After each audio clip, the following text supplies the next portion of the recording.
فبأي آلاء ربكما تكذبان.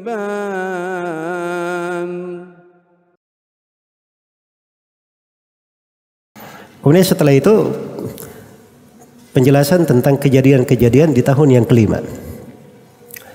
Kata beliau rahimahullahu taala,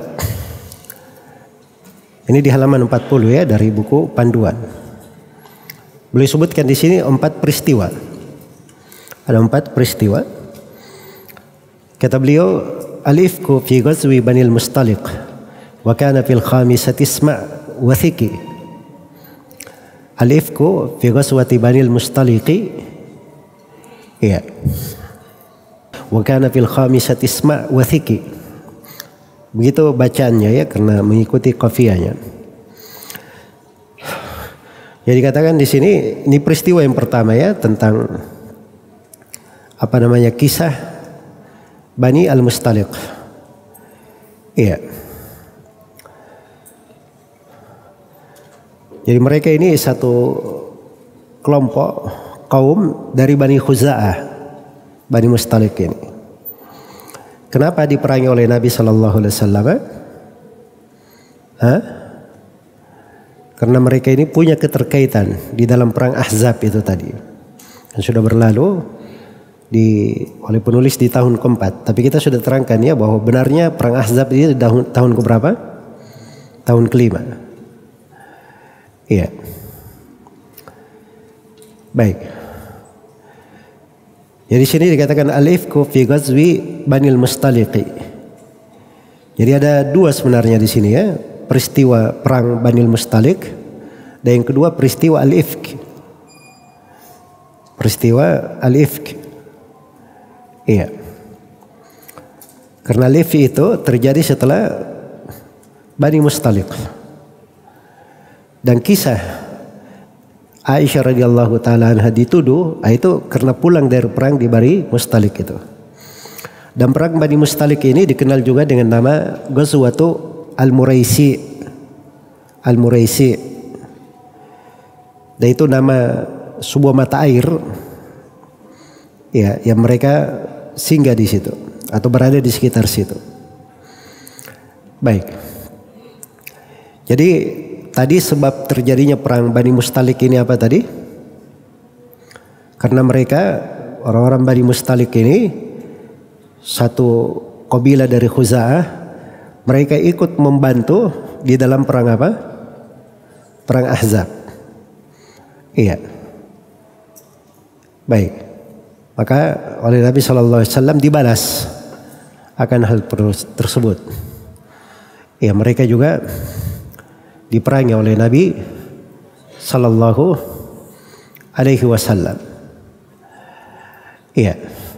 Jadi kisah yang paling panjang ya, di antara hadits-hadits yang paling panjang di dalam riwayat yang Bukhari dan Muslim, karena disebutkan di dalamnya kisah Aisyah radhiyallahu taala anha yang dituduh oleh kaum munafikin. Dituduh oleh kaum munafikin. Iya. Jadi datangi Bani Mustaliq, terjadi peperangan, mereka semua dikalahkan. Iya, ada yang terbunuh dan ada yang ditawan. Ada yang terbunuh dan ada yang tertawan dari Bani Al-Mustaliq tersebut. Jadi itu kejadiannya. Dan kalau di rincian perang Bani Mustaliq itu banyak hukum-hukum ya. Banyak hukum-hukum juga yang dibahas. Tapi kesimpulannya ingin diterangkan di sini, ini terjadi di tahun keberapa? Kelima Hijriah. Dan ini tentunya setelah perang Ahzab. Sebab-sebabnya, karena sebab peperangannya adalah itu. Baik. Kemudian peristiwa yang kedua itu adalah peristiwa al-ifk. Iya. Kisah al-ifk di mana Aisyah radhiyallahu taala anha dituduh oleh kaum munafikin. Dituduh oleh kaum munafikin dengan tuduhan yang keji. Itulah yang disebut di dalam Al-Quran 10 ayat mensucikan Aisyah dari tuduhan itu. Innal ladzina ja'u bil ifki usbatun minkum la tahsabuhu syarran lakum bal huwa khairul lakum. Iya. Jadi 10 ayat turun mensucikan Aisyah radhiyallahu taala anha dari tuduhan kaum munafikin. Dan disebutkan dalam hadits yang panjang, kisah panjang tentang hal tersebut. Ya, dan di kisah ini itu sebenarnya banyak sekali pelajaran ya. Banyak sekali pelajaran. Kalau kita lihat dari Aisyah radhiyallahu taala anha, itu terlihat dari keimanan, keteguhan, dan bagaimana beliau bersandar kepada Allah Subhanahu wa ta'ala. Iya. Baik. Jadi kisahnya itu setelah turun hijab, Aisyah itu dibawa di sebuah haudaj, ya, tandu yang beliau berada di situ, atau kayak dari suatu yang beliau tunggangi. Begitu sudah dekat dari kota Madinah, Aisyah ada keperluan, beliau keluar untuk keperluan. Begitu balik, dia ketemukan bahwa kalungnya hilang. Maka Aisyah radhiyallahu taala anha pun keluar untuk mencarinya. Iya. Akhirnya tandu beliau dibawa seakan-akan Aisyah ada di situ, padahal beliau tidak ada di situ. Iya. Jadi sudah pada pergi semua pasukan, beliau ketinggalan. Jadi ketika Aisyah radhiyallahu taala anha sudah menemukan kalungnya, beliau pun melihat pasukan sudah pergi, maka beliau hanya di situ. Sebab nanti beliau berharap orang-orang akan tahu bahwa dia tidak ada di situ, di tandunya. Nanti akan kembali lagi mencarinya.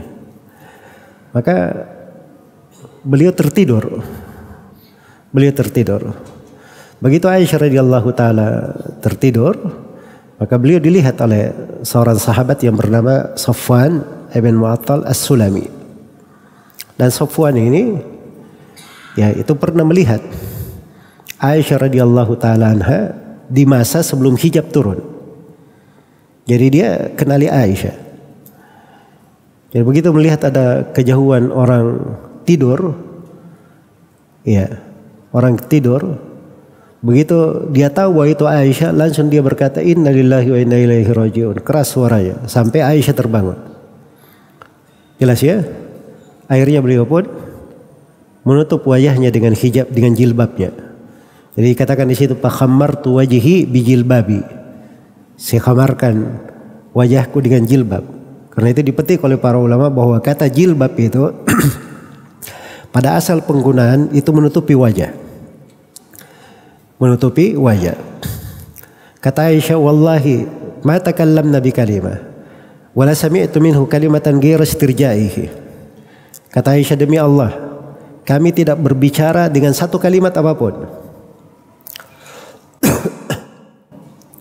Iya. Tidak berbicara dengan satu kalimat apapun. Nah, ini untuk para perempuan ini ya, pelajari itu. Pelajari bagaimana para perempuan dari kalangan sahabiat itu tidak sembarang didengarkan kalimat-kalimatnya oleh laki-laki yang bukan mahramnya. Walaupun misalnya di sini bisa aja dia berbicara karena ada keperluan ya. Tapi Aisyah sudah tahu. Ya, dan Safwan juga tahu akan hal tersebut. Ya, maka beliau hanya memberikan kendaraannya dibuat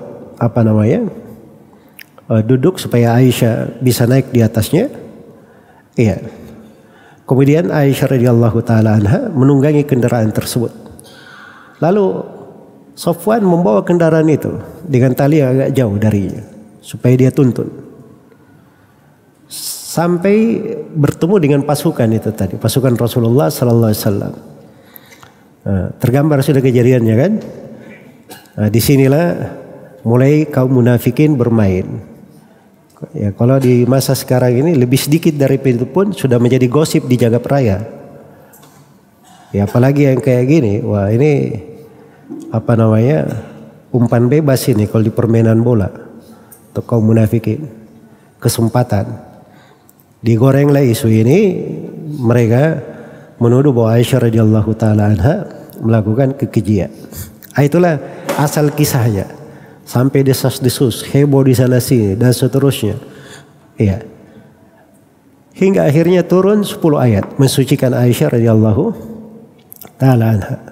Dan tidak ada seorang perempuan pun di atas muka bumi ini yang disucikan oleh Allah Subhanahu wa taala dalam Al-Qur'an langsung dibela selain daripada Aisyah radhiyallahu taala anha. Dan itu dari keutamaan ibunda kita Aisyah radhiyallahu taala anha. Baik. Jadi itulah sekilas tentang kisah al-ifk.